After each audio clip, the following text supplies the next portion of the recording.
Hey, everybody. My name is Scott Blevins. If we haven't had a chance to meet yet, I'm one of the pastors at Garfield Memorial Church in Cleveland, Ohio, and I am the campus pastor of our South Euclid campus. It's great to see you here this evening. Thanks for tuning in. Right now, when I'm recording this, it's sunset time in Cleveland, so I thought I'd put the Cleveland skyline at sunset in the background. I want to share with you this evening something that I read this morning in my own personal devotional quiet time. It was an essay written by Kosuke Koyama in a book that I've mentioned before called 3 Mile an Hour God. There's the cover right there. I'm not sure if I'm pronouncing the author's name correctly, but you can find this book on Amazon, and I'll post a link in the comments if you want to get a copy for yourself. But I read this morning, and I just really found it very significant in my own life, and I thought you might find it significant with what's going on in your life right now as well.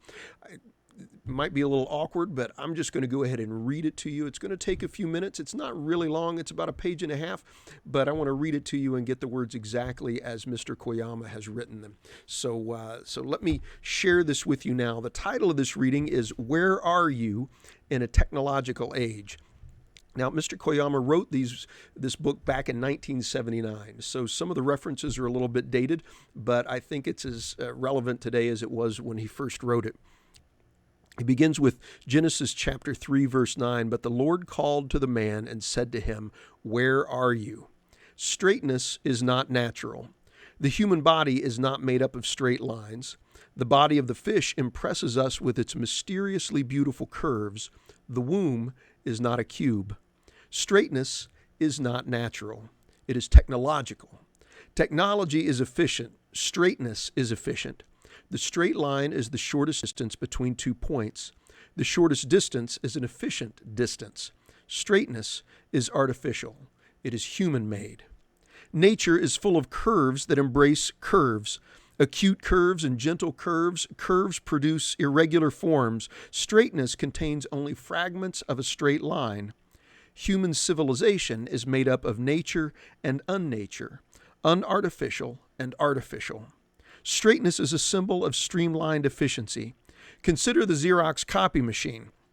From the outside, it looks like a small freezer into which you can store a side of a calf. It's a shiny box with a few conveniently placed switches. From the outside, it looks simple, problem-free, neat, and orderly. But inside of the Xerox machine is a completely different story. It is a confusing maze of lines of which I can understand nothing. But this complicated machine obeys me as I push a few simple buttons. I do not have to see the inside. I work only superficially from the outside. It works for me. Technology is increasingly making us outsiders. It covers up all the confusing parts and presents to us only the attractive, simple side, shiny switches. I work only superficially from the outside. We are prevented from seeing the process. We start the machine, then, without doing anything at all, we will have the result. The working part is hidden. Only the result is visible. This is what straightness means. Think of the Super Express train in Japan. It runs from Tokyo to Osaka, 515 kilometers, in 3 hours and 10 minutes. We who are passengers do not see the parts of the train where the great work is going on.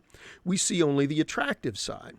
We ride on it in comfort. So it is also with the color television set. It looks so simple from the outside. The smallest child can operate it. The whole world, in many aspects, beautiful and ugly, enters our living room on its screen, yet we receive it without effort. Technological life makes us straight-minded. It can maya us, if we use the Indian expression. Maya comes from may, meaning to frame.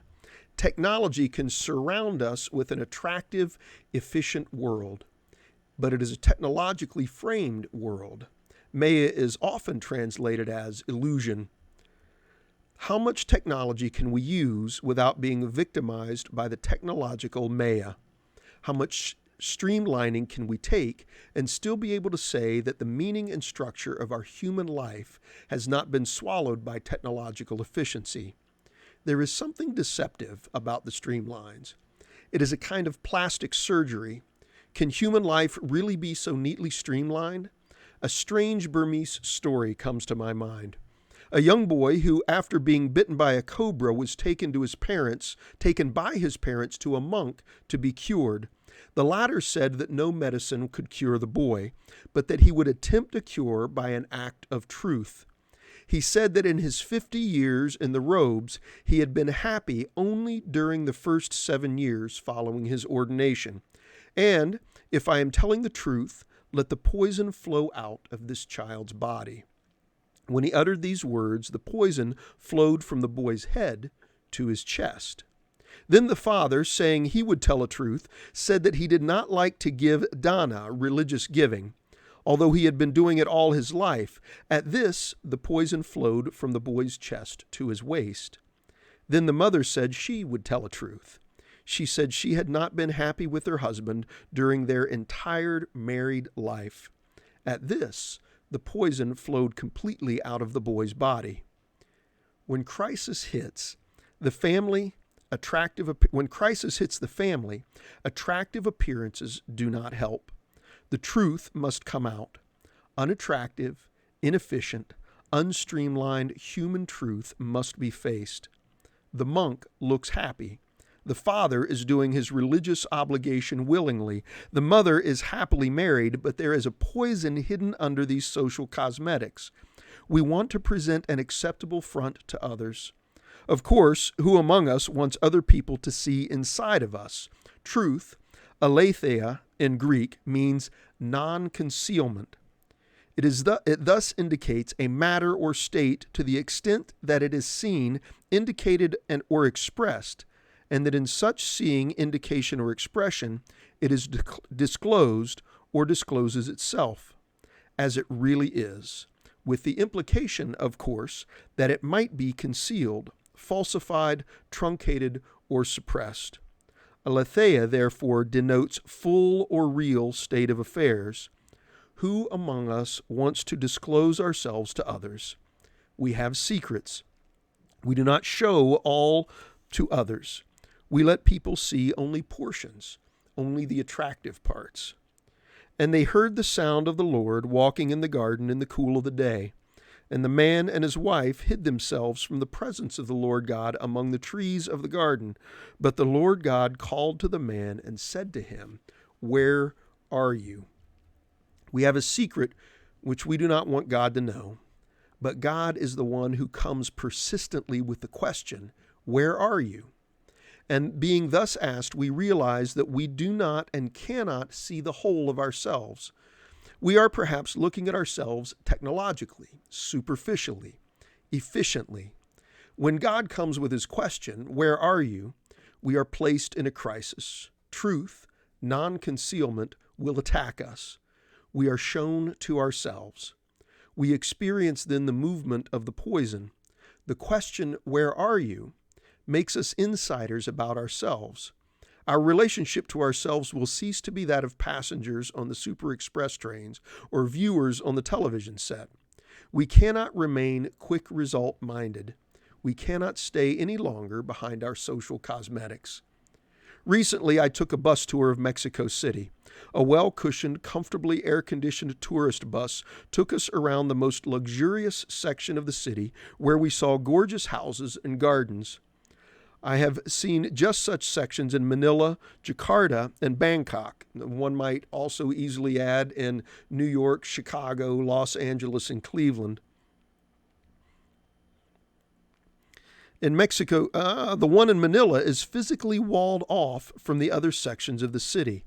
In Mexico City, I made a special effort to see the large section of slums at the edge of the city. Only then I felt I had seen Mexico City. Again, one might also say New York, Chicago, Los Angeles, or Cleveland. The train arriving in Bangkok Central Station from the northern districts goes through a slum section just before it arrives in the station. The beautiful green paddy fields suddenly give way to man-made filth, social injustice, and mammoth human frustration just before you arrive at Central Station. This is an appropriate arrangement, even though I don't think the government planned it to be so.